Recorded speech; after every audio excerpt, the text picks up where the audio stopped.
Monday morning, everybody got up early, in a hurry to get started to Grandpa's. Pa wanted to be there to help with the work of gathering and boiling the sap. Ma wanted to help Grandma and the aunts make good things to eat for all the people who were coming to the dance. Breakfast was eaten and the dishes washed and the beds made by lamplight. Pa packed his fiddle carefully in its box and put it in the big sled that was already waiting at the gate.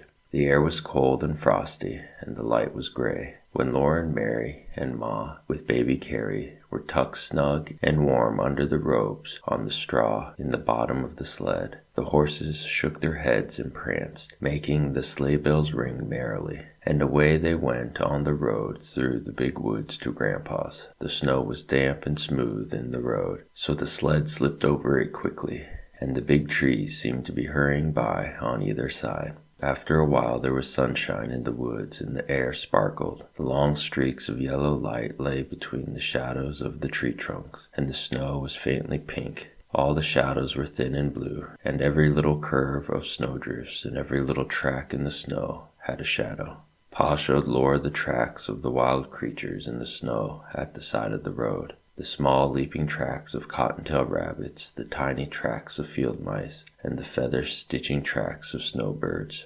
There were larger tracks, like dogs' tracks, where foxes had run, and there were the tracks of a deer that had bounded away into the woods. The air was growing warmer already, and Pa said that the snow wouldn't last long. It did not seem long until they were sweeping into the clearing at Grandpa's house, all the sleigh bells jingling. Grandma came to the door and stood there smiling, calling to them to come in. She said that Grandpa and Uncle George were already at work in the maple woods, so Pa went to help them, while Laura and Mary and Ma, with baby Carrie in her arms, went into Grandma's house and took off their wraps.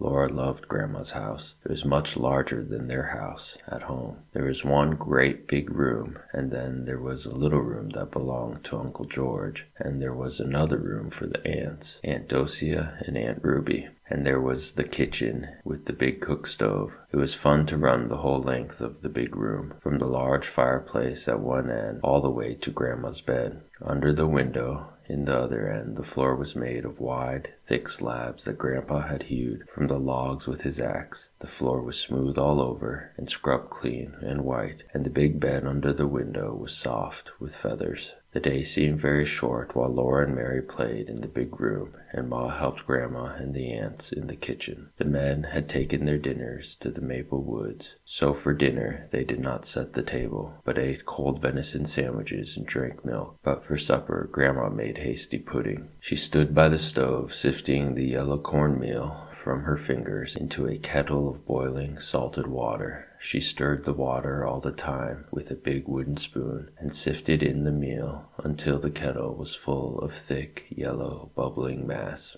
Then she set it on the back of the stove where it would cook slowly. It smelled good. The whole house smelled good, with the sweet and spicy smells from the kitchen and the smell of the hickory logs burning with clear, bright flames in the fireplace, and the smell of a clove apple beside Grandma's mending basket on the table. The sunshine came in through the sparkling window panes, and everything was large and spacious and clean. At supper time, Pa and Grandpa came from the woods. Each had on his shoulders a wooden yoke that Grandpa had made. It was cut to fit around their necks in the back and hollowed out to fit over their shoulders. From each end hung a chain with a hook, and on each hook hung a big wooden bucket full of hot maple syrup. Pa and Grandpa had brought the syrup from the big kettle in the woods. They steadied the buckets with their hands, but the weight hung from the yokes on their shoulders. Grandma made room for the huge brass kettle on the stove, and Pa and Grandpa poured the syrup into the brass kettle, and it was so large that it held all the syrup from the 4 big buckets. Then Uncle George came in with a smaller bucket of syrup, and everybody ate the hot, hasty pudding with maple syrup for supper. Uncle George was home from the army. He wore his blue army coat with the brass buttons, and he had bold, merry blue eyes. He was big and broad, and he walked with a swagger. Laura looked at him all the time she was eating her hasty pudding, because she had heard Pa say to Ma that he was wild. "George is wild, since he came back from the war," Pa had said, shaking his head as if he were sorry. But it couldn't be helped. Uncle George had run away to be a drummer boy in the army when he was 14 years old.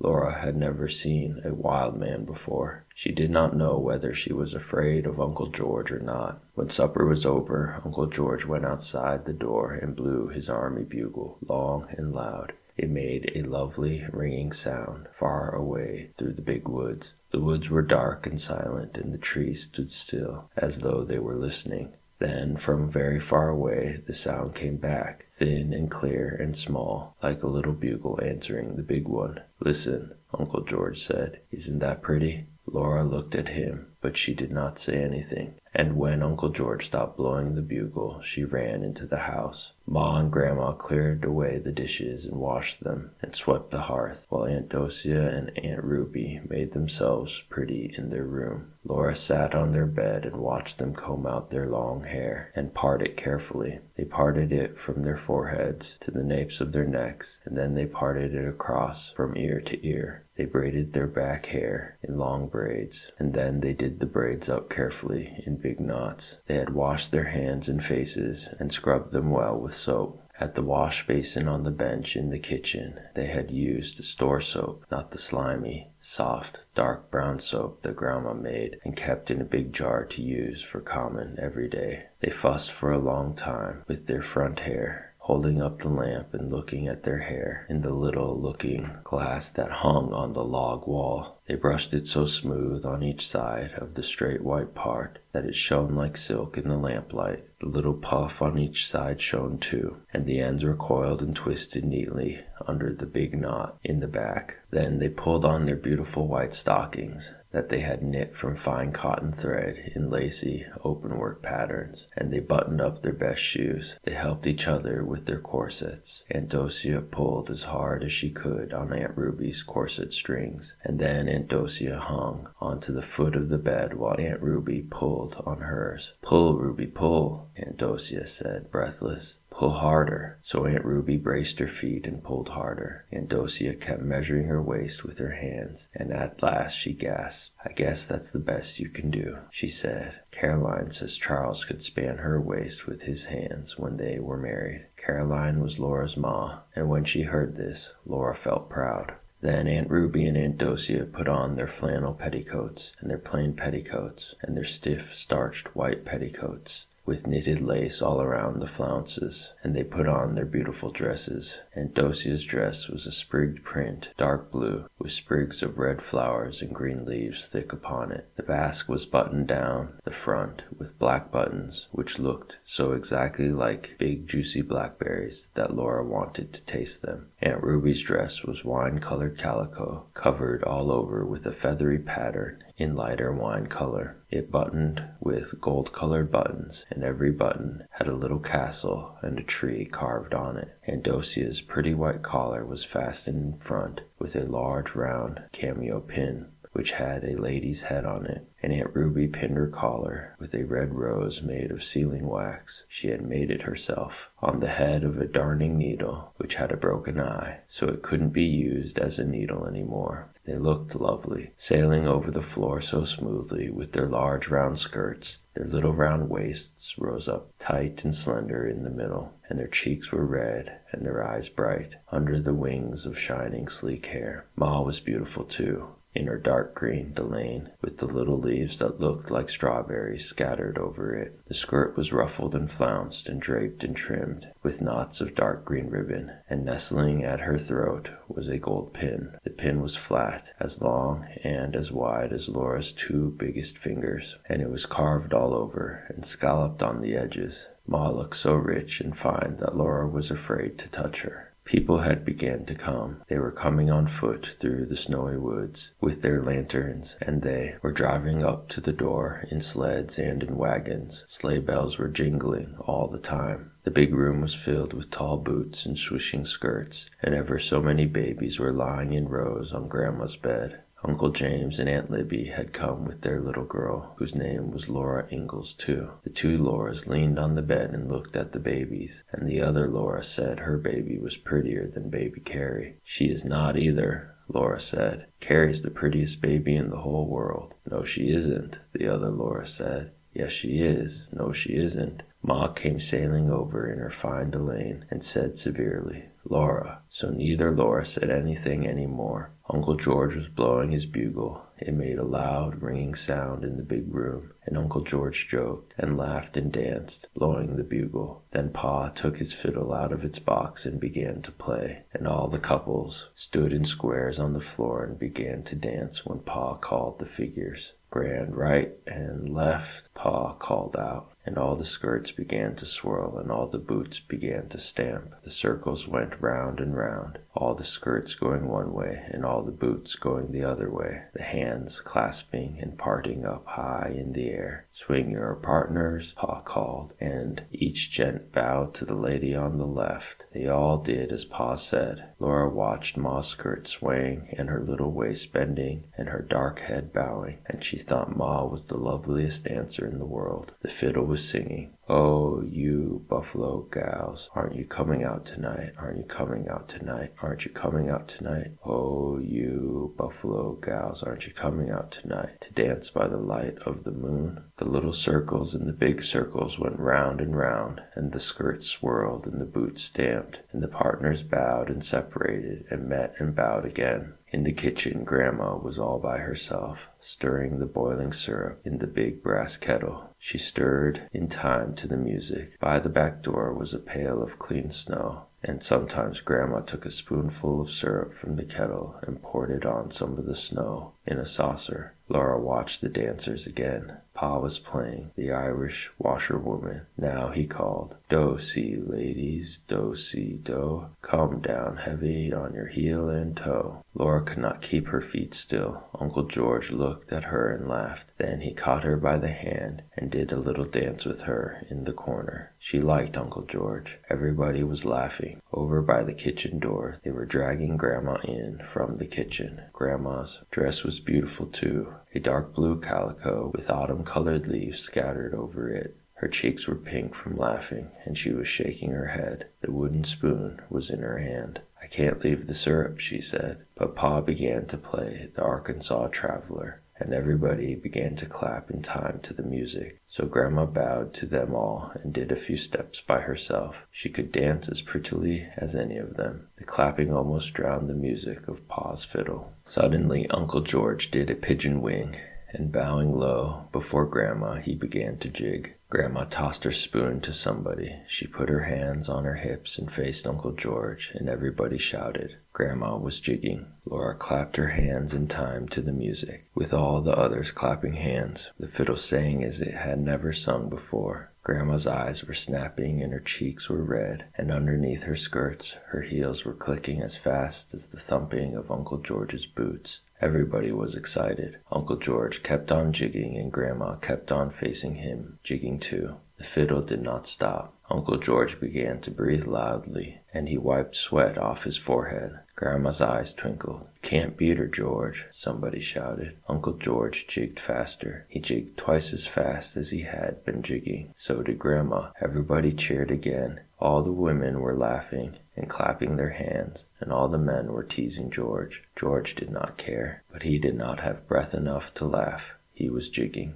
Pa's blue eyes were snapping and sparkling. He was standing up, watching George and Grandma, and the bow danced over the fiddle strings. Laura jumped up and down and squealed and clapped her hands. Grandma kept on jigging. Her hands were on her hips and her chin was up and she was smiling. George kept on jigging, but his boots did not thump as loudly as they had thumped at first. Grandma's heels kept on clickety-clacking gaily. A drop of sweat dripped off George's forehead and shone on his cheek. All at once he threw up both arms and gasped, "I'm beat." He stopped jigging. Everybody made a terrific noise, shouting and yelling and stamping, cheering Grandma. Grandma jigged just a little minute more. Then she stopped. She laughed in gasps. Her eyes sparkled, just like Pa's when he laughed. George was laughing too, and wiping his forehead on his sleeve. Suddenly Grandma stopped laughing. She turned and ran as fast as she could into the kitchen. The fiddle had stopped playing. All the women were talking at once, and all the men were teasing George, but everybody was still for a minute when Grandma looked like that. Then she came to the door between the kitchen and the big room and said, "The syrup is waxing. Come and help yourselves." Then everybody began to talk and laugh again. They all hurried to the kitchen for plates, and outdoors to fill the plates with snow. The kitchen door was open and the cold air came in. Outdoors the stars were frosty in the sky, and the air nipped Laura's cheeks and nose. Her breath was like smoke. She and the other Laura and all the other children scooped up clean snow with their plates. Then they went back into the crowded kitchen. Grandma stood by the brass kettle with a big wooden spoon. She poured hot syrup on each plate of snow. It cooled into soft candy, and as fast as it cooled, they ate it. They could eat all they wanted, for maple sugar never hurt anybody. There was plenty of syrup in the kettle, and plenty of snow outdoors. As soon as they ate one plateful, they filled their plates with snow again, and Grandma poured more syrup on it. When they had eaten the soft maple candy until they could eat no more of it, then they helped themselves from the long table loaded with pumpkin pies and dried berry pies and cookies and cakes. There was salt rising bread too, and cold boiled pork and pickles. Oh, how sour the pickles were. They all ate till they could hold no more, and then they began to dance again. But Grandma watched the syrup in the kettle. Many times she took a little bit of it out into a saucer and stirred it round and round. Then she shook her head and poured the syrup back into the kettle. The other room was loud and merry with the music of the fiddle and the noise of the dancing. At last, as Grandma stirred, the syrup in the saucer turned into little grains like sand, and Grandma called, "Quick, girls, it's graining." Aunt Ruby and Aunt Docia and Ma left the dance and came running. They set out pans, big pans and little pans, and as fast as Grandma filled them with the syrup, they set out more. They set the filled ones away to cool into maple sugar. Then Grandma said, "Now bring the patty pans for the children." There was a patty pan, or at least a broken cup or a saucer, for every little girl and boy. They all watched anxiously while Grandma ladled out the syrup. Perhaps it would not be enough. Then somebody would have to be unselfish and polite. There was just enough syrup to go around. The last of the scrapings of the brass kettle exactly filled the very last patty pan. Nobody was left out. The fiddling and the dancing went on and on. Laura and the other Laura stood around and watched the dancers. Then they sat down on the floor in the corner and watched. The dancing was so pretty and the music so gay that Laura knew she could never get tired of it. All the beautiful skirts went swirling by, and the boots went stamping, and the fiddle kept on singing gaily. Then Laura woke up, and she was lying across the foot of Grandma's bed. It was morning. Ma and Grandma and baby Carrie were in the bed. Pa and Grandpa were sleeping rolled up in blankets on the floor by the fireplace. Mary was nowhere in sight. She was sleeping with Aunt Docia and Aunt Ruby in their bed. Soon everybody was getting up. There were pancakes and maple syrup for breakfast, and then Pa brought the horses and sled to the door. He helped Ma and Carrie in, while Grandpa picked up Mary and Uncle George picked up Laura, and they tossed them over the edge of the sled into the straw. Pa tucked in the robes around them, and Grandpa and Grandma and Uncle George stood calling, "Goodbye, goodbye," as they rode away into the big woods going home. The sun was warm, and the trotting horses threw up bits of muddy snow with their hooves. Behind the sled, Laura could see their footprints, and every footprint had gone through the thin snow into the mud. Before night, Pa said, "We'll see the last of the sugar snow."